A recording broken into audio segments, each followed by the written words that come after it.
ఇక చంద్రబాబు నాయుడు నా బతుకు కోసం ఎన్ని కొంపలు కూలిపోయినా పర్వాలా, నా కొంప బాగుండాలి కోరినటువంటి వాడు.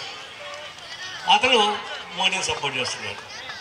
మేమేం చేయనండి ఇంతకన్నా మించి అంటాడు. ఏం చేసేది ఏమయ్యా, వాళ్ళు రాక్షసులు అయ్యేవాళ్ళు. నిన్ను ఏడిపించారు కదా 2014 తర్వాత, నిన్ను ఓడించారు కదా వాళ్ళు. అట్లాంటి నువ్వు ఎట్లా ఓటేస్తావు? ఇది ఆత్మహత్య సదస్సు కాదా? ఇక పవన్ కళ్యాణ్ అడిగితే కోసలు వెళ్ళి గొడవ. ఆయన పొద్దునేమో సెగూరు అంటాడు, మధ్యాహ్నం సనాతన ధర్మం అంటాడు, సాయంత్రం గుండు ముట్టుకుని పోతూ ఉంటాడు. ఇది పిక్కులు బఫం. సనాతన ధర్మం తెలుసా వీళ్ళకి ఏమన్నా? సనాతన ధర్మం అంటే భర్త చనిపోతే భార్యని ఆ చిత్తమంటను పెట్టి తగలబెట్టడం అనేది సనాతన ధర్మం. అవునా కాదా చెప్పండి. ఇప్పుడు నువ్వు చేస్తే నీ పళ్ళ తగలబడుతుందా? గ్యారెంటీ ఇవ్వగలవా? ఆ చట్టం పోయింది. బ్రిటిష్ వాళ్ళు కూడా చట్టం చేశారు. ఇప్పుడు మన సనాతన ధర్మం గురించి ప్రసాదం చేసేటువంటి పవన్ కళ్యాణ్ ఏం చెప్పాలా? అది మనిషి అనాలా, జంతువు అనాలా? జంతువుకి పెద్ద పాలసీ ఉంటుంది.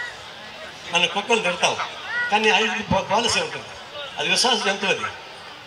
అది దీనికి కూడా పెరిగాడు. కాబట్టి ఈ దేశ రాష్ట్రంలో ఉన్నటువంటి అందరూ ఇక్కడ ఎంత మాట్లాడుకున్నా, ఎంత కొట్లాడుకున్నా, ఎంత గుద్దులాడుకున్నా ఇది గుద్దులాట ముద్దులాట తప్ప కేంద్రం పోయే కాడికి మోడీ కాళ్ళ మీద పడిపోయారు.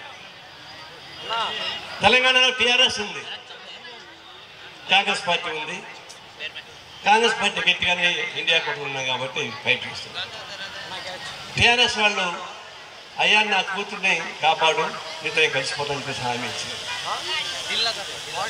బెదిరిపోయారు. టీఆర్ఎస్ వాళ్ళు ఎప్పుడైతే బీజేపీ అనుకుని మారారో వాళ్ళు కింద పడిపోతా ఉన్నారు. ఆ స్థానం వాళ్ళు బీజేపీ వస్తాం, అదో ప్రమాదం. కేజ్రీవాల్ అంటే బెదరగొట్టారు. నువ్వు ఇండియా కూడా ఉండడానికి వీలేదని బెదరగొట్టితే ఎన్నికల్లో దూరంగా పోయాడు కాబట్టి అతను ఓడిపోయాడు. ఇప్పుడు జాన్వాయి వచ్చింది. ఈ వైస్ ప్రెసిడెంట్ మరి నేను సపోర్ట్ చేస్తానని చెప్పేసి ఆమ్ ఆద్మీ పార్టీ వాళ్ళు చెప్పారు. మంచిది. ఆ ఆమ్ ఆద్మీ పార్టీని చూస్తున్నా కేజ్రీవాల్ కాళ్ళ కింద దూరంగా బుద్ధి వస్తుంది. చంద్రబాబు నాయుడు, పవన్ కళ్యాణ్, కేసీఆర్ ఈ దౌర్భాగ్యం రాజకీయాలు మీరు చేస్తూ ఉన్నారు. అలాంటి రాజకీయ విధానం అవలంబించేవాడు ఎక్కడేమో బ్రహ్మాండంగా మాట్లాడతారు, చాలా ప్రోగ్రెస్గా మాట్లాడతారు. నెల్లూరు పోయేమో నరహంతులు కాళ్ళ మీద పడతా ఉన్నారు. దానివల్ల సమస్య ఎట్లా వస్తూ ఉంది? అనేక ఇబ్బందులు వస్తున్నాయి. అనేక ఇబ్బందులు ఏమొస్తున్నాయో మరి రామకృష్ణ చెప్తాడు. నేను దాని జోలికి పోదలుచుకొని జాతీయ స్థాయి జరిగేటువంటి ఈ సమస్య భారతదేశ ప్రజాస్వామ్యానికి ప్రమాదం వచ్చి పడింది. ఇప్పుడు బీహార్ ఎన్నికలు జరగబోతున్నాయి.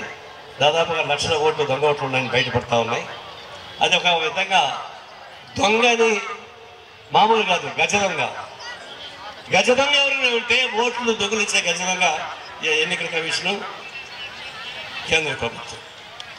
దీనికి విధంగా తీర్పు రాబోతా ఉన్నాయి. అందుకని రాబోయే రోజుల్లో మనం గుర్తుంచుకొని చర్చించండి. ఇప్పుడు కార్పొరేట్ కంపెనీస్ యొక్క పడగ మీ పైన పడడానికి వీలు లేదు. నేను 4 రోజుల క్రితం వెళ్ళొచ్చాను పలాసాకి. అక్కడ